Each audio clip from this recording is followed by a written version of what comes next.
যাই চলেও নাই আশেপাশে, এসে যাই চলেও নাই আশেপাশে, শুধু করে হাহুতাশ। বাউকুমটা বাতাস, হায় রে বাউকুমটা বাতাস। জেগে থাকে ঘুমে, ঘুম না তো ভাঙে, জেগে থাকে ঘুমে, ঘুম না তো ভাঙে, উপরে নীল আকাশ। এতে ওতে খুঁজি, এতে ওতে খুঁজি, এতে ওতে খুঁজি, এতে ওতে খুঁজি, আছে মন গাঙে করি নাই রে তালাশ। বাউকুমটা বাতাস, হায় রে বাউকুমটা বাতাস। ম্যাডাম, সমস্যা নাই, আপনি আপনার কাজ করেন, আমি আপনাকে দেখি না, মানে ওই আমি তো কোনো ডিস্টার্বই করবো না, আমি শুধু দাঁড়িয়ে থাকবো। দেখেন মনি সাহেব, প্রতিটা কাজেরই একটা প্রাইভেসি থাকে। হবাতে তোমার এমন তিততা যে আমি যাইতে পারবো না। হ্যাঁ, এত খালি পেশাস কেন? আমি যেহেতু কইছি যে এই মুহূর্তে তোরে কোয়া যাইব না, এটা একটু বিশ্বাস কর আমার কথাটা। আমার যেমন সন্তান হয় না, জালালের বউ মরি আছে না, তারও এরকম সন্তান হয় না। আমরা দুজনের দুঃখটা অন্তত বুঝি। একটা সন্তানের জন্য হাহাকার আমাকে থেকে আর কেউ ভালো বুঝবো কও? তুমি এই সময় আমাকে বাড়িতে কি করেন? জবা, তুমি তো কইছিলা তোমার সিদ্ধান্তটা আমারে জানাইবা, কিন্তু এখনো তো জানাই আর না। এজন্য আমি উতলা হয়ে চলে আসছি। তোমার কি মনে হয় ফারুক মিয়া, এত বড় একটা সিদ্ধান্ত নেওয়া এত সহজ কোনো বিষয়? ও সাক্ষাৎ দস্যু ফুলকদেবের বাংলা ভার্সন, ওর সঙ্গে গড় করা সম্ভব না। শুনুন দাদা সাহেব, এইসব দোষী মেয়েরা যখন চেঞ্জ হয়ে যায় না, তখন তাদের যে লক্ষ্মী মেয়ে আর একটাও পাওয়া যায় না। আমি যদি ভাইজান যে কই আমি তোমারে বিয়া করব, ভাইজান কোনোদিনও মাইনা নিবে না। তবে তবে কি? তবে একবার যদি বিয়াটা হয়ে যায়, এরপর ভাইজান আর তোমারে না মাইনা নিয়ে থাকতে পারবো না, আর আমি সেইটাই করব। তোমার যা ইচ্ছা। আজকে বিয়া যে করবা, টাকা পয়সা কিছু আনছো? আছে তো, বিয়ে করার জন্য যা টাকা পয়সা লাগবে সব আমার কাছে আছে। কাজের বিল, তারপরে সবার মিষ্টি খাওয়ানো, এই সব থেকে আমার কাছে আছে।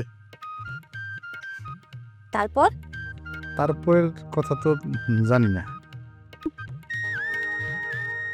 তোমার এই সরলতাটাই আমারে বেশি টানছে।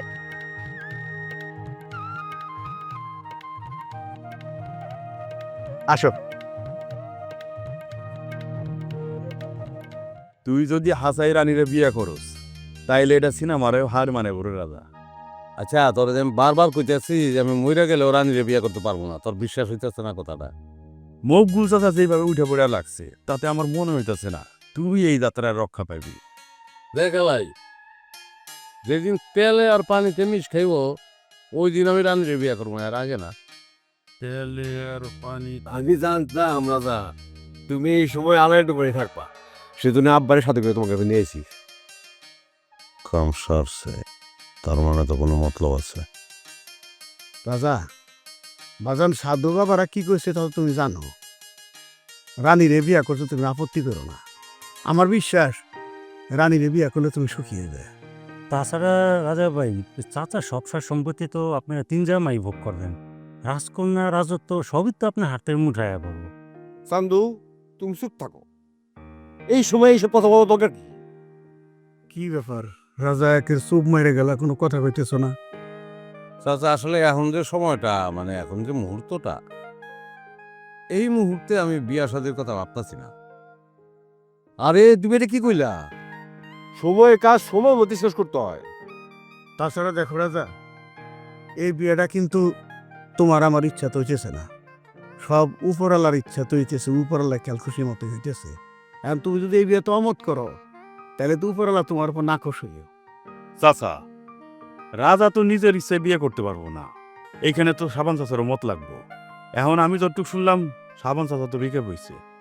এখন রাজা যদি মত থাকে, তাহলে সাবান ভাইরে মত করানোর দায়িত্ব আমার।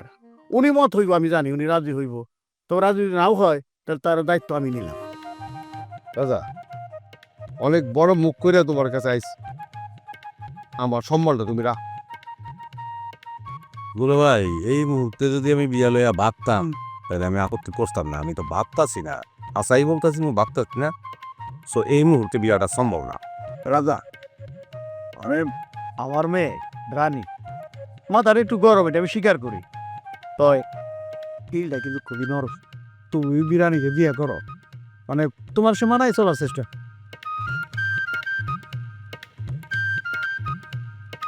এটা আমি জানি চাচা।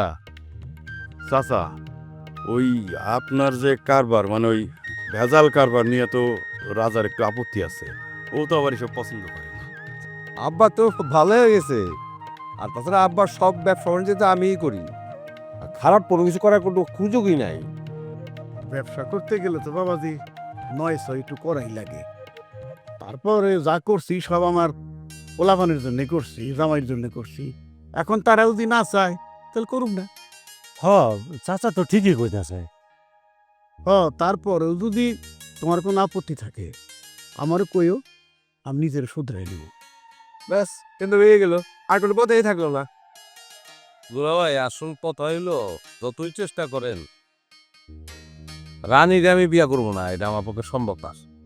আপনারা আমার থেকে আরো ভালো একটা পোলা দেখেন, পোলা পাইবেন আপনারা।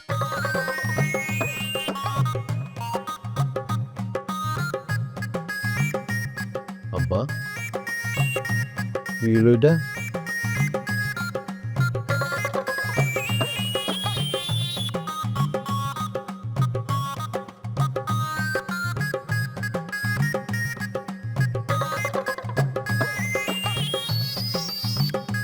এই যে মুরব্বি, ওইদিকে না এইদিকে আসেন।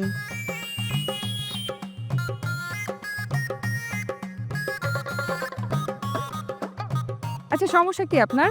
ওইভাবে রাতের বেলা পালিয়ে গেলেন কেন?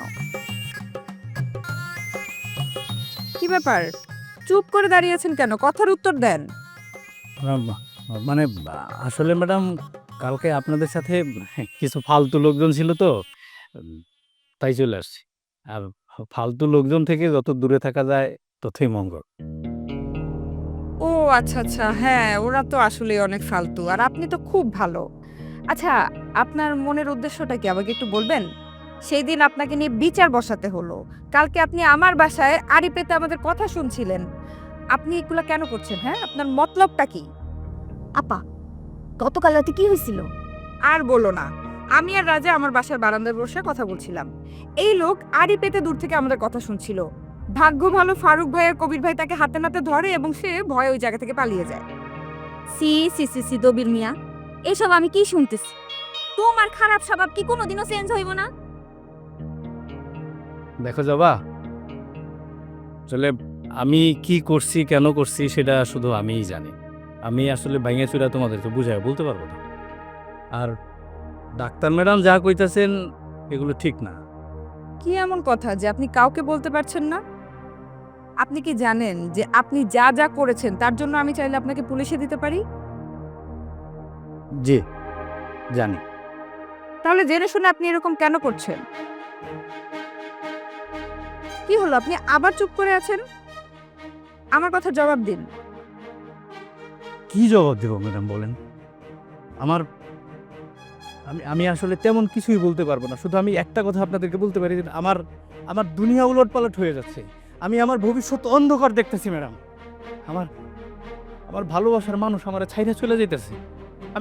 আমি কোথায় যাইতেছি, কি করতেছি, আমি কোনো কিছুই বুঝতেছি না। আমার মনে হইতেছে আমি দিন দিন পাগল হয়ে যাইতেছি ম্যাডাম। আমি কিচ্ছু বুঝতেছি না। ভালোবাসার মানুষ আবার কেটা? সেইটা যদি বলতে পারতাম তাহলে তো অনেক আগেই বলে দিতাম। তাহলে তো আর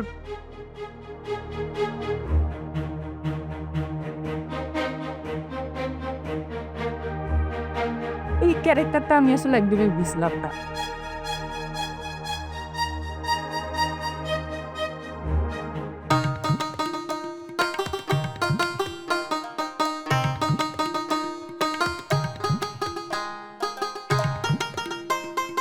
সাবান মিয়া, তোমার পোলা রাজার সাথে আমার মেয়ে রানীর বিয়ার প্রস্তাব দেওয়াতে তোমরা স্বামী স্ত্রী দুইজনে মিলে আমার যথেষ্ট অপমানের করছিলে।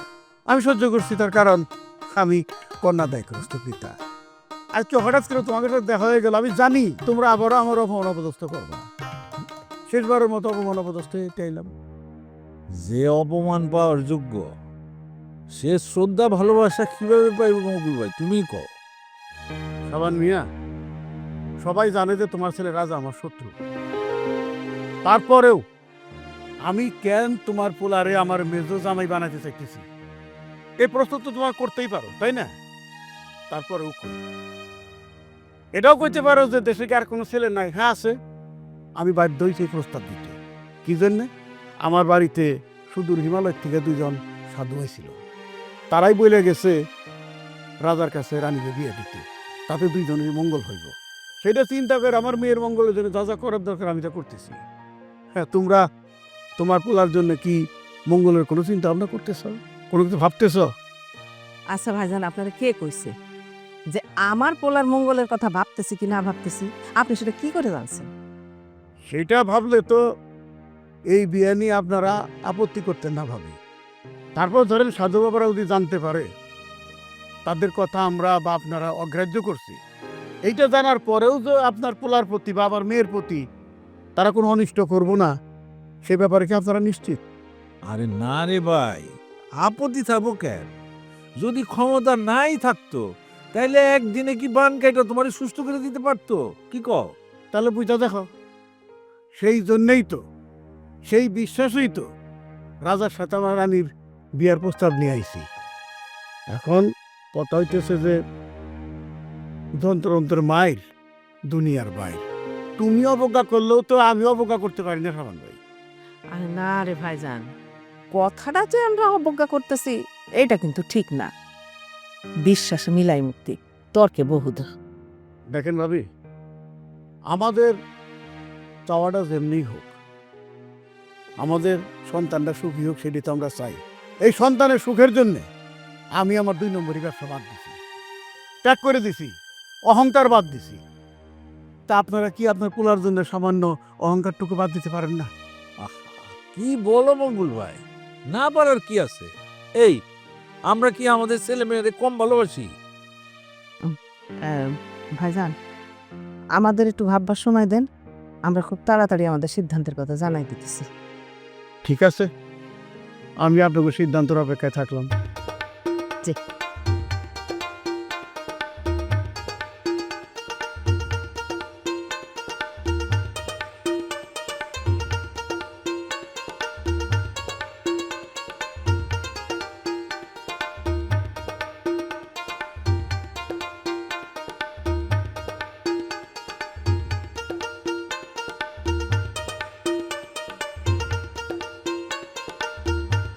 আমি কি কোনোখানে যাইতাছেন নাকি? না, একটা দোক্কা খেলতেছি, চোখ কপালে নাই দেখানো। ভাবি মনে হয় হালকা একটু মিস্টেক করে ফেলাইছেন। চোখ তো আসলে কপালে থাকে না, চোখ থাকে কপালের একটু নিচে, যেটা আমার আছে। আমার মনে হইতেছে ভাবির চোখ কপালে, যে কারণে আপনি জালাল বাড়ির অনেক কিছুই দেখতে পান না। এই কথার মানে কি? একটু বুঝতে চেষ্টা করেন, ঠিকই বুঝে যাবেন। না, বুঝি না, বুঝায় বলো। ভাবি, আমার একটা সমস্যা কি জানেন? আমি যদি কারো কোনো ক্ষতি হইতে দেখি তাহলে আর আমি নিজের সামলায় রাখতে পারি না। আমি নিজের ইচ্ছায় গিয়ে তার উপকার করি, যেই কারণে অধিকাংশ সময় মানুষ আমার আসলে খারাপ মনে করে। তুমি কেমন মানুষ সেইটা আমার নতুন করে বুঝাইতে হবে না দবির মিয়া। নিজের প্রশংসা না কইরা কি বলতে চাইতেছো বলো। সময়ে অসময়ে জালাল ভাই একটা যুবতী মাইয়ার কাছে যায়, গিয়া তারে গল্প শোনায়, গান শোনায়। এই ব্যাপারটা মনে হয় আপনি আমলে নিতেছেন না। তোমার জালাল ভাই সময়ে সময়ে একটা যুবতী মেয়ের বাড়িতে যায়, তার গান শোনায়। তো কে মেয়েটা? সেটা আপনি এখনো জানেন না? না, জানি না, জানলে তোমার জিজ্ঞেস করতাম না। তা অবশ্য ঠিক কইছেন ভাবি। ভাবি, সময় কইরা জালাল ভাই কিন্তু ওই ডাক্তার বেলার কাছে যায়। ডাক্তার বেলার কাছে গিয়া তারে গান শোনায়, গল্প শোনায়। এখন অবশ্য আপনি কইতে পারেন যে ডাক্তার বেলা তার কাছে গান শুনতে চাইছে। হ্যাঁ, ঘটনা তো তাই। না, মোটেও ঘটনা তা না। আপনি হয়তো ভুলে গেছেন ভাবি, ডাক্তার বেলা কিন্তু তার বাড়িতে একাই থাকে। অবশ্য মাঝে মধ্যে জবা এসে থাকে, জবাও কিন্তু একদম যুবতী মেয়া। তো এখন আপনি একটা সূক্ষ্ম জিনিস বিবেচনা করে দেখেন, জালাল ভাই যদি আবেগের বশবর্তী হইয়া বিবেকটারে অন্য জায়গায় ফেলায়া কোনো ধরনের একটা অকারেন্স কইরা ফেলায়, এই দায় কি আপনি এড়াইতে পারবেন? একটা সমস্যা কি জানো তবে মিয়া, রাস্তাঘাটে যেখানে সেখানে ঝাঁটা পাওয়া যায় না। ভাবি রাস্তাঘাটে হঠাৎ করে জাটা দিয়ে কি করবেন? তোমার মতো বদমাইশি ছাড়াইতে হইলে ঝাঁটাটা খুব জরুরি। অবশ্য মাঝে মাঝে স্যান্ডেলের ভাবি থাক থাক থাক থাক, শুনুন শুনুন, আপনি না হয় আমার এই ঝাঁটার আর জুতারে ভয় দেয় আমার এখান থেকে তাড়াই দিলেন, কিন্তু আপনি কিন্তু ওই জালাল ভাইয়ের উপর ঠেকাইতে পারবেন আমি দিলাম। কত বড় সাহস আমার সামনে আমার স্বামীর নামে বদমাইশি কথাবার্তা কস, রাখ তোকে খাইছি।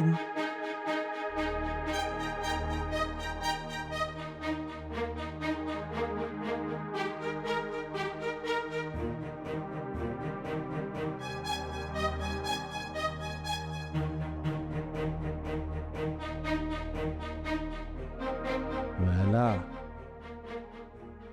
এতদিন তো মুকুল বেড়ে পাত্তা দেয় নে, কথা কইলেই বিরক্ত হয়ে যেতাম, কিন্তু আজকে যে কথা কইছে আমার তো ডর লেগে গেছে।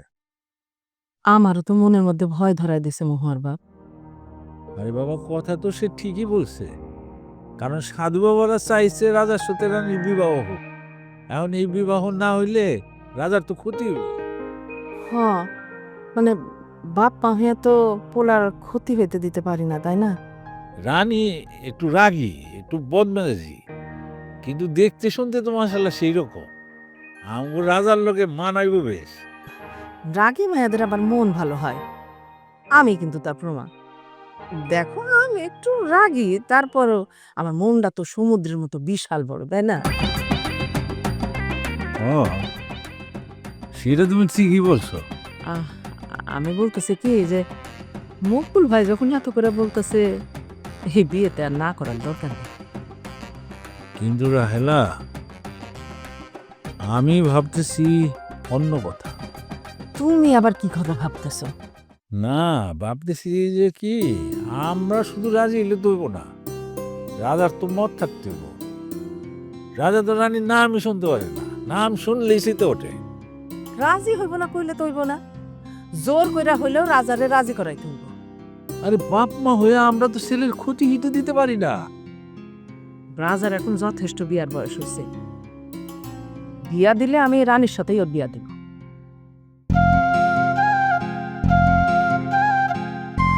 ভাবি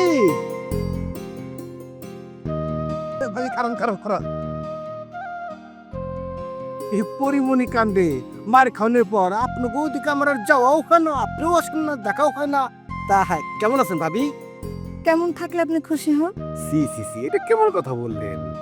হয়তো এই শারীরিকভাবে একটু সুস্থ, মানসিকভাবে একটু ভালো থাকলে আমি খুশি। যাক, শুনে খুব ভালো লাগলো। শোনেন ভাবি, ব্যক্তি মানুষ হিসাবে আমি কিন্তু খুব খারাপ লোক না। মাথায় একটু প্রাকৃতিক সমস্যা আছে, এটা সবারই থাকে, কিন্তু সবাই যে শিয়ানা সেজন্য ধরা পড়ে না। কিন্তু ঘুরে ফিরে কেমনে কেমনে আমি জানি বাটে পড়ে যাই, মানুষ খালি আমার ভুল বুঝে। আহারে, আপনার কষ্ট দেখে আমার নিজের মনটাও কষ্টে বইরা গেল। এই ভাবি, আমার কষ্ট খুব শীঘ্রই লাঘব হতে চাইতেছে, কারণ আমি খুব ভালো মনের একটা মায়ের সন্ধান পাই গেছি। তাই নাকি? এখন থেকে আপনাকে পৃথিবীতে ঘুরে আপনাকে আর ডিস্টার্ব করার কোনো প্রয়োজনই পড়বো না। এটা কিন্তু কোনো নর্মাল মাইয়া না ভাবি, পুরাই আগুনের গুলা। যেমন তার রূপ তেমন তার গুণ, এক কথায় বলতে হইব সোনায় সোহাগা। বাহ, ভালো। তো সে মাইয়াটা কে, কি করে? ডাক্তার ভাবি, এটা কিন্তু যেন তেন ডাক্তার না, একদম MBBS পাশ করে ডাক্তার। MBBS ডাক্তার আপনার সাথে প্রেম করতেছে? নিশ্চয়ই ঢপ দিয়ে আপনি তারে বুঝাইছেন যে আপনি নিজেও ইঞ্জিনিয়ার, জজ, ব্যারিস্টার। না না না ভাবি, ঢাপ ঢুক দেওয়ার কোনো দরকার পড়ে নাই। আশা করি চাপাবাজি কোনো প্রয়োজন পড়বো না। শুনেন, বান আছে না বান, আমি তো বান মারা মায়ের কাজ করে ফেলাবো। বান? হ ভাবি, এটা কিন্তু নদীর বান না, একেবারে তন্ত্র মন্ত্রের বান। বান অলরেডি আমি হাতে পায়ে গেছি, জাস্ট প্রয়োগ করাটা বাকি। কোন কি? তবে ওই প্রয়োগ বিধিটা একটু জটিল। মানে তন্ত্র মন্ত্রের বান তো, এই বানটা আবার ওই একেবারে মাইয়ার সামনে যাইয়া প্রত্যেক দিন 21 বার, 3 দিনে 63 বার তার সামনে ঝেড়ে দিয়ে আসতে পারলেই কেল্লা পটে। বিষয়টা কিন্তু অত সোজা না। হ্যাঁ, তা তো ঠিকই বলছেন, কিন্তু কি করা যাবে কোন? প্রেমের সুখ পাইতে হইলে কষ্ট তো একটু করতে হইব। ওই যে মুরব্বীরা বলে না যে কষ্ট না করলে কেষ্ট মেলে না। দেখেন আবার এইসব করতে যায় যেন শান্তিং ফান্টিং খেয়ে আইসেন না। না না না ভাবি, নাইরে একবারই বেলতলায় যায়। ওই যে বলে না, শিখছিলি কোথায়, ঠেকছিলাম যেথায়। আমি ঠেকে ঠেকে শিখে গেছি। এবার ভাবি আমি কঠিন সতর্ক অবস্থায় আছি। সতর্ক থাকলেই ভালো।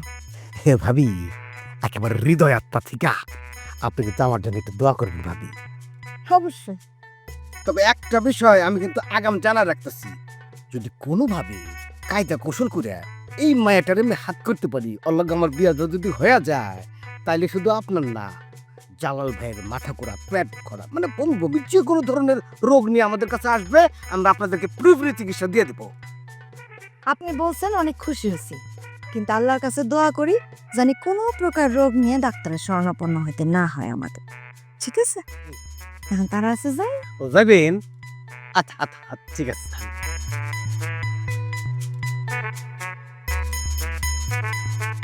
কিরে, আর মন্ত্রের কাগজটা কই? তাহলে আসলাম না। আমার ভাইজান যদি আপনার মতো ডাক্তার বা ইঞ্জিনিয়ার হইতো, তাহলে আমার ভাইজানের লগে আমি আপনারই বিয়ে দিত। তোমার ভাবি বানাতে আমরা অনেক ভাইবা চিন্তা একটা সিদ্ধান্ত নিয়েছি, তুই রানীরই বিয়ে কর। কি বললা তুমি মা? কইলাম যে তুই রানীরই বিয়ে কর। তার আগে তুমি আমারে কও, তোমার মাথা ঠিক আছে? জবা তো ফারুকরে বিয়ে করে ফেলছে। জবা বিয়া করছে?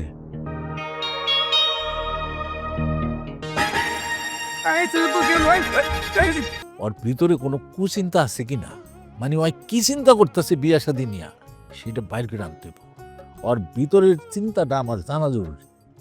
এই যে আপনি একদম ঠিক কথা কইছেন চাচা। নতুন প্যান্ট জামা শু সবই তো আছে, আবার কি মনে আছে থাক, রাজা ভাইজানের বিয়া বইলা কথা। বিয়ার দিন কত মানুষ জানাইবো, আমার একটা পেস্টিস আছে না, ওই দিন নতুন কাপড় চোপড় না পড়লে আপনাকে তো মান সম্মানের ব্যাপার। যদি পায়ে এক দশমালা, যদি পায়ে এক দশমালা, কেউ হবে না নিরাশ। তালা প্রেম ঘরে, তালা প্রেম ঘরে, তালা প্রেম ঘরে, তালা প্রেম ঘরে, যাবে ভেঙে পালা, সত্য হবে প্রকাশ।